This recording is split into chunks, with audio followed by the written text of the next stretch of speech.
Star प्रवाहावरील मन धागा धागा जोडते नवा ही लोकप्रिय मालिका कित्येक महिने प्रेक्षकांच्या मनांवर अधिराज्य गाजवत आहे. तसेच या मालिकेतील सार्थक आणि आनंदीची जोडी देखील अनेकांची आवडती जोडी बनली आहे. मात्र अशातच या मालिकेने आता 6 वर्षांचा लीप घेतलाय. नुकताच मालिकेचा एक नवीन प्रोमो समोर आलाय, ज्यात लीप नंतर सार्थकच्या आयुष्यात सुखदा या नवीन पात्राची एंट्री झाली आहे. तिची ही भूमिका अभिनेत्री मयुरी देशमुख साकारत आहे. मात्र हा प्रोमो पाहून आनंदीचं काय झालं? आनंदीने मालिका सोडली का, असा प्रश्न प्रेक्षकांना पडलाय.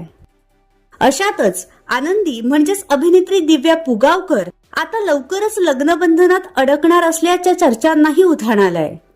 2021 मध्ये तिने अक्षय घरत सोबत थाटामाटात साखरपुडा केला होता. त्यानंतर आता ती लग्नबंधनात अडकणार असल्याचं बोललं जात आहे.